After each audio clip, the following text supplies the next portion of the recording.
Hi there, I'm Denise with thisismyeverybody.com, and today we're answering the question, what does it mean to become a minimalist? Great question.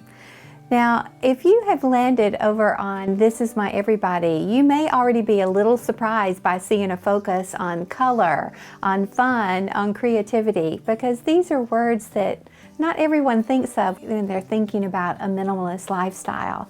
But in my opinion, a lifestyle or a life or home that is without fun, that's without color, that's without creativity, would not be a lifestyle that I would want to live for very long. Maybe not even for one day.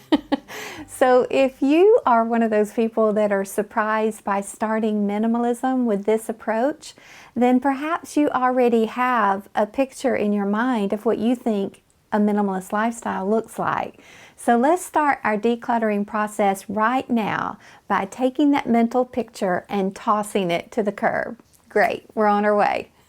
Becoming a minimalist can be taken one step at a time, because what we're looking for is that sweet spot, that balancing point where you are integrating minimalism into your life and home to where you feel most comfortable, so that you are continuing to be surrounded by the things that matter most to you. So what we want to think of is that rather than you being absorbed by this minimalism approach that's coming into your life and home and possibly taking it over, no, what we want to think of is actually exploring and developing your own personal form of minimalism. The real sweet spot, that balancing point that's filled with the things that matter most to you. Minimalism is all about living simply. But what living simply looks like for me may look very different than what it looks like for you. But I think that's what the beauty of a minimalist journey is, where we just shift our life one step at a time towards discovering what living simply actually looks like for you and what living simply looks like for me. Making a lifestyle change can be super exciting, I know. But at the same time, I completely know and understand and totally get it, that it can also be filled with anxiety too as well. Even though we know that we are moving our lives towards a life that we would love to be living, your mind can get absolutely bombarded with questions like, what if I don't like it? What if I give something away and I regret it and I want it back and it's gone? What if it doesn't work? I mean, all of these questions are valid concerns. I mean, believe me, I've asked all these questions. I've been there. But here's the thing. Each one of these questions can be addressed by slowly shifting each area of your life towards simple living one step at a time, just like taking a test drive. And rather than thinking of each decision as this long-term do or die decision, then think of each choice as you have the option to walk that choice back so that you can recapture perhaps a value that you overlooked in an item or in a task or even in an experience in your life. The thing to remember here is that this is all about making space in your life for the things that matter most to you. And at the core of that goal is making sure that we keep your personal aspects of your life intact. This is a personal journey, and it's a personal journey for you, not defined by me or by anyone else. So, what does it mean to become a minimalist? My advice is to keep it simple. The Captain Obvious answer, and that often translates to living with less stuff.